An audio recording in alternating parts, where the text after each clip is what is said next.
Okay, I'm going to talk about my miscarriage, and hopefully I can help someone because I've been seeing and hearing a lot of different people lately that have been going through really rough times, and I've been there, and I feel like I'm finally at a point where I'm not going to cry when I talk about it, hopefully. But everyone's different. Like, I'm 2 years out now. It sounds so weird. But we were watching Life in Pieces recently, and it's the episode where Jen and Greg have a miscarriage, and every time we watch it, we fast forward. Phil always just quickly grabs the remote and fast forwards, knowing that it's going to upset me. This last time we watched it, I was like, you know what? Let's do it. Let's watch it. I'm fine. Let's see how I do. I was so proud of myself. I didn't cry. I looked over, and he had tears in his eyes. And I was like, oh yeah, like it affected you too. It wasn't just me. I might have had like the physical and the, that kind of stuff, but he was excited to be a dad of two. So for me, I never spotted, I just had like this crampy feeling on one of my sides, but I was sick, my test rating darker, I was positive I was fine, but I almost was like, maybe I could get an extra ultrasound, and I mean, there is some pain, so I'll get it cleared out, and then I kept just kind of like dragging it on, and Wednesday, Thursday, Friday, it was like Saturday, Phil was home, so I was like, you know what, I'll go now. Go to the walk-in. She's panicked, sends me right to the ER, and I was not nervous. I was like, why would I be nervous? Would never, ever have gone alone. They did blood work, and then I went for an ultrasound, and it was like 3 hours later, and I still not worried.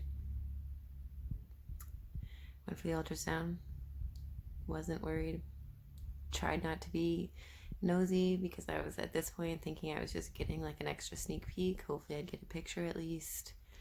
And if I didn't get to see, they'd at least tell me about it. It was an emergency room. Wasn't going to be picky.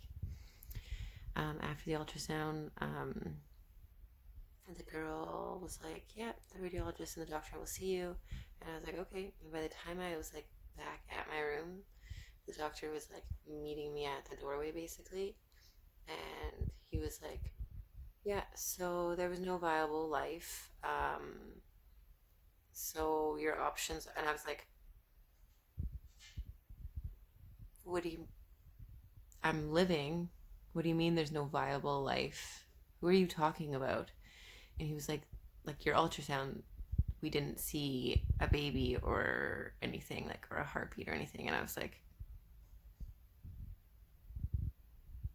literally, I remember being like, there's no way you just walked into the room and just said it like that and acted like it's no big deal when I just lost a baby. Like, you are in the wrong room. What is going on? And he was like, yeah, the OB can see you at 6 and they can do DNC then. And I was like at that point, I think it was like 4 p.m. And I was like, I need to go home. Like, this is ridiculous. Like, I need to like talk to my husband. Like, he doesn't even know yet. And he was like, okay, fine, but you need to be back here by 6. And so I, on the way to the car, called Phil, and we were crying. And then I was like, you know what, I need to call my mom. And so I called my mom, and she like got in the car right away and then met us. It's an hour and a bit drive, so we ended up taking Hazley across the street to our neighbors, and then they were so awesome. My mom ended up going there and grabbing her, but when we got to the hospital, it was just like so much confusion, and the doctor was like, yeah, it feels like you're like 8 weeks, but we don't really see anything. We're thinking maybe it's like this molar pregnancy, but like your HCG is still rising. And I was like, this is just like, I don't want false hope, but I just want to like make sure we're not just going to just jump to the fact that it's an emergency room and we just expect the worst, when at this point I was just honestly going back in time and just wishing I would have stayed home and not gone to the doctor at all, because I felt pregnant. My lines were getting darker. I was sick, like I thought I was good. So she agreed. She was like, you know what? This is kind of like a weirder case. So let's just, why don't you, I think it was like Friday, why don't you come back Sunday and we'll take some more blood work? And so I was like, okay, at least I feel like that's pretty concrete. Like, that's good. But I went back Sunday. We got more blood work. My blood work kept rising, so we ended up doing like another ultrasound, and they kind of diagnosed it as like molar at first, which is like this like basically bubbly like tissue. Like Google it. It's so weird. Um, and so that's why she didn't show me the ultrasound, because it was like, if it was like looking like that, or like what they ended up saying was like basically when I had my DNC, it was like basically it was 15 square centimeters. Like it was this. That's why my stomach was getting bigger. Like I was basically pregnant to a tumor. Like it was crazy. Um, yeah, so that sucked. I had to have a. Anyways, yeah. Sorry, this is just. I don't want to miss things. I don't want to have to like come back and whatever. It ended up they scheduled me a DNC because we had another ultrasound and they could just tell that there was nothing in there other than just tissue. Um, and so that, like, in a weird way, kind of like made me feel a little bit better. Like, at least it wasn't a baby, I guess. I don't know. It made me have like some weird, like, we just made an error when we tried, I guess. And it wasn't going to survive. So, like, there was no other outcome. It just sucked that we thought it was a baby for like quite a while. Um, but yeah, then like I had to go to my OB and talk about my appointment. And it was like, I remember sitting in the OB room and there's so many pregnant girls, and it's like, and there was like newborn babies. And I was like, head down, like, don't make eye contact. Don't make eye contact with anyone that's nice and is like, oh, like, are you expecting? Like, it's so exciting. Like, because I honestly think when I was pregnant with Hazel, I probably did that. I probably mistakenly did that to someone because I was just so excited to be pregnant. I would have never known that someone waiting for an ultrasound or at the OB was like waiting for like bad news. Like, I had 3 or 4 ultrasounds with this miscarriage. And for Hazley, I was always like, oh, I get to know what the baby looks like. I get to know gender. It was exciting. It was good.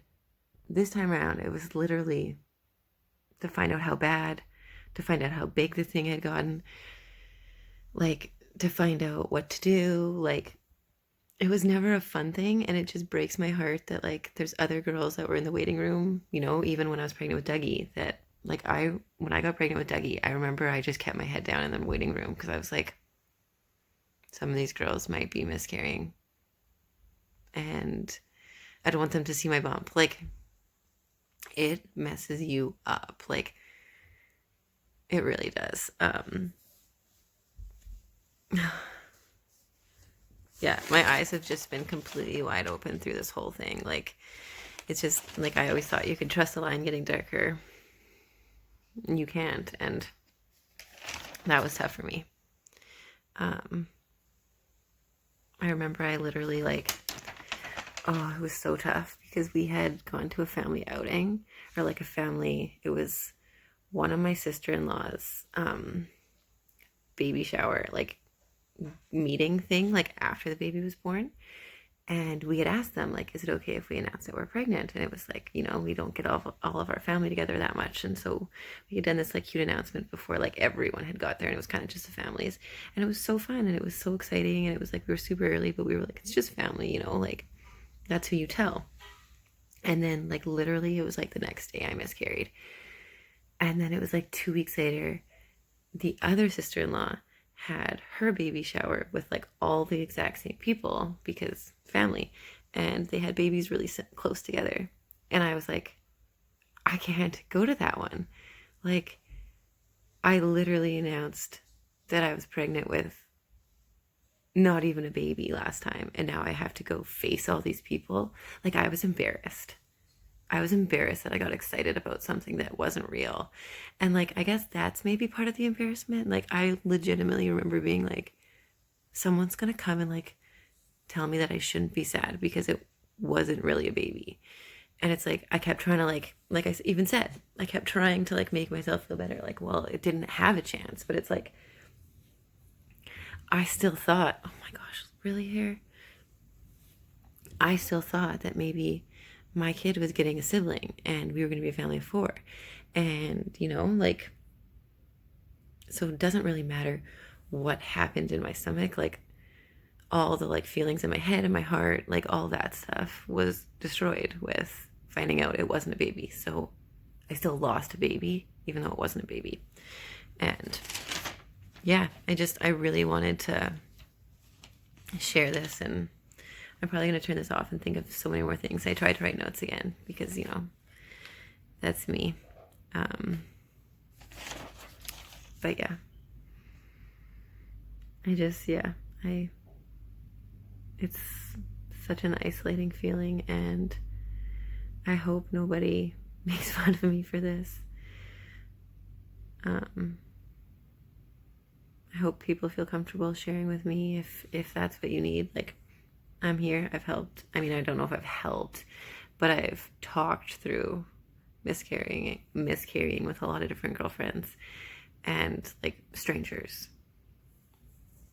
because I was open about it before. So I thought this was even like a better way of being open, and I don't know. It sucked. And I like finally can talk about it without crying. And it's been 2 years. And I mean, to be honest, I'm probably going to be pretty emotional for the rest of the night. I can already feel myself kind of in like a lull. But I needed to get this off my heart. So, okay.